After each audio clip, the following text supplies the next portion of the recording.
અષાઢી બીજનું ધાર્મિક, વૈજ્ઞાનિક અને તહેવારોની રીતનું મહત્ત્વ.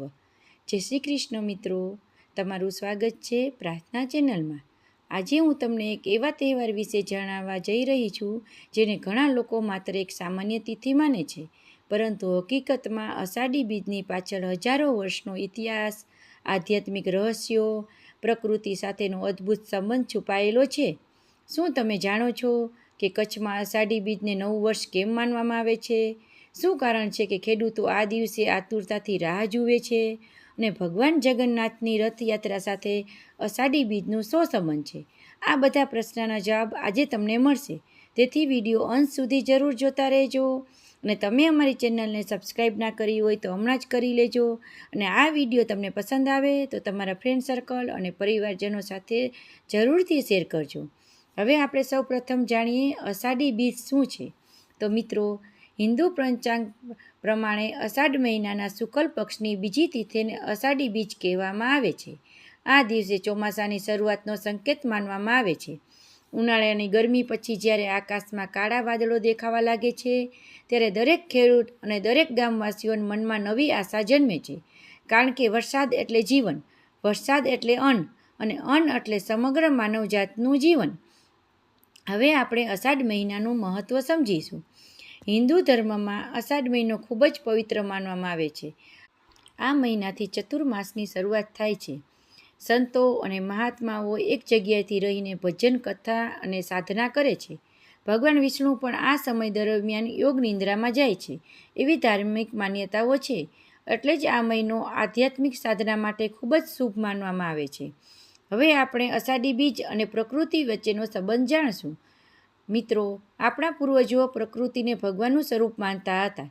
જ્યારે વરસાદ આવવાનો સમય નજીક આવતો ત્યારે લોકો પ્રાર્થના કરતા, સારું ચોમાસું આવે, કારણ કે આખું વર્ષ ખેતી વરસાદ પર આધારિત રહેતી. તેથી અષાઢી બીજ માત્ર ધાર્મિક તહેવાર નથી, તે પ્રકૃતિ પ્રત્યેની કૃતજ્ઞતા વ્યક્ત કરવાનો પણ દિવસ છે. હવે આપણે સમજીશું કચ્છના નવા વર્ષનું કેમ મહત્ત્વ છે.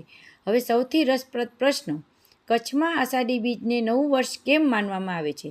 તેના પાછળનું મુખ્ય કારણ વરસાદ. કચ્છનો વરસાદ વિસ્તાર સૂકો છે. અહીંનું જીવન વરસાદ પર નિર્ભર રહે છે. જ્યારે પ્રથમ વરસાદ પડે છે ત્યારે લોકો માટે જાણે નવું જીવન શરૂ થાય છે. ખેડૂતો નવા પાકની તૈયારીઓ શરૂ કરે છે, વેપારીઓ નવા હિસાબ શરૂ કરે છે, અને લોકો એકબીજાને નવા વર્ષની શુભેચ્છાઓ પાઠવે છે. એટલા માટે કચ્છમાં અષાઢી બીજને નવા વર્ષની શરૂઆત માનવામાં આવે છે. હવે આપણે પહેલાંના સમયમાં અષાઢી બીજનું શું મહત્ત્વ હતું તે સમજીશું. મિત્રો, આધુનિક હવામાન વિભાગ નહોતો, સેટેલાઇટ ન હતા. ત્યારે લોકો આકાશ, પવન, વાદળો અને પક્ષીઓના વર્તન પરથી વરસાદની આગાહીઓ કરતા.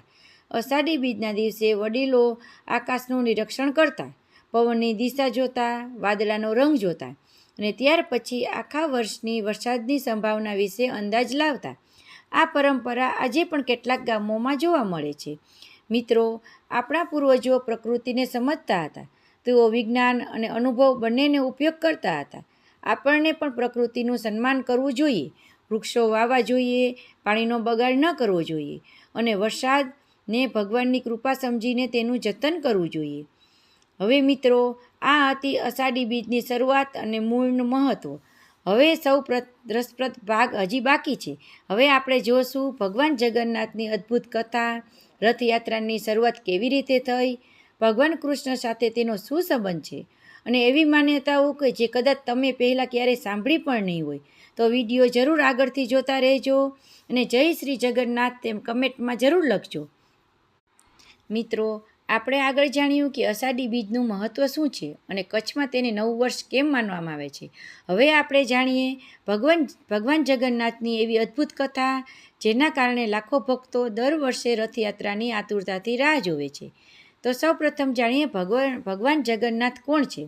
ઘણા લોકો માને છે કે ભગવાન જગન્નાથ અલગ દેવતા છે, પરંતુ હકીકતમાં ભગવાન જગન્નાથને ભગવાન શ્રી કૃષ્ણનું એક વિશેષ સ્વરૂપ માનવામાં આવે છે. તેમની સાથે તેમના મોટા ભાઈ બળભદ્ર અને બહેન સુભદ્રાની પણ પૂજા થાય છે. વિશ્વભરમાં આવું મંદિર બહુ ઓછું જોવા મળે છે, જ્યાં ભાઈ બહેન અને ભાઈ ત્રણેયની એક સાથે બિરાજમાન હોય. હવે આપણે આ મૂર્તિનું રહસ્ય સમજીશું. એક પ્રશ્ન ઘણા લોકોને થાય છે, ભગવાન જગન્નાથની મૂર્તિના હાથ પગ સંપૂર્ણ કેમ નથી? તેની પાછળ એક પ્રસિદ્ધ કથા છે. માન્યતા મુજબ રાજા ઇન્દ્રદ્યુમ્ને સ્વપ્નમાં ભગવાનના દર્શન આપ્યા અને કહ્યું, મારી મૂર્તિ બનાવો. ભગવાનના આદેશથી દિવ્ય શિલ્પી વિશ્વકર્મા વૃત્ત સ્વરૂપમાં આવ્યા. તેમણે એક શરત મૂકી, જ્યાં સુધી હું અંદરથી બહાર ના આવું ત્યાં સુધી દરવાજો ખોલશો નહીં. રાજા સંમત થયા. ઘણા દિવસો સુધી કોઈ અવાજ આવ્યો નહીં. રાણીઓ ચિંતા કરવા લાગી. રાજાએ ઉતાવળમાં દરવાજો ખોલી દીધો. વિશ્વકર્મા તરત જ અદૃશ્ય થઈ ગયા અને મૂર્તિ અધૂરી રહી ગઈ. ત્યારે આકાશવાણી થઈ, આ જ મારું સ્વરૂપ છે, મને આ જ રૂપમાં સ્થાપિત કરો. આથી આજે પણ ભગવાન જગન્નાથની મૂર્તિઓ અનોખા સ્વરૂપમાં જોવા મળે છે. હવે આપણે જાણશું રથયાત્રા કેમ નીકળે છે. માન્યતા છે કે ભગવાન જગન્નાથ વર્ષમાં એક વખત પોતાના ભક્તોને મળવા માટે મંદિરમાંથી બહાર આવે છે. તેઓ પોતાના ભાઈ બળભદ્ર અને બહેન સુભદ્રા સાથે રથમાં બેસીને નગર ભ્રમણ કરે છે. તેનો અર્થ છે કે ભગવાન માત્ર મંદિરમાં જ નથી, ભગવાન દરેક ભક્તના ઘરે અને હૃદય સુધી પહોંચે છે. આ સંદેશ રથયાત્રા આપણને આપે છે. હવે આપણે જાણશું રથ ખેંચવાનું મહત્ત્વ. તમે જોયું હશે કે લાખો લોકો ભગવાન રથ ખેંચવા માટે આતુર હોય છે. માન્યતાઓ છે કે ભગવાનનો રથ ખેંચનાર પુણ્ય મળે છે, પરંતુ તેનો આધ્યાત્મિક અર્થ વધુ સુંદર છે. રથ આપણા શરીરનું પ્રતીક છે, ઘોડા આપણા મન અને ઇન્દ્રિયો છે, અને ભગવાન આપણા જીવનના સારથી છે. જ્યારે જીવનમાં લગામ ભગવાનને સોંપી દઈએ છીએ ત્યારે સાચો માર્ગ ભગવાન જ આપણને આપે છે. હવે આપણે અષાઢી બીજ સાથેનો રથયાત્રાનો શું સંબંધ છે તે હવે આપણે જાણશું. મિત્રો, અષાઢ મહિનાની શરૂઆત સાથે જ ભગવાન જગન્નાથની રથયાત્રાનો સમય આવે છે. ગુજરાતમાં પણ અનેક શહેરોમાં ભવ્ય રથયાત્રાઓ નીકળે છે.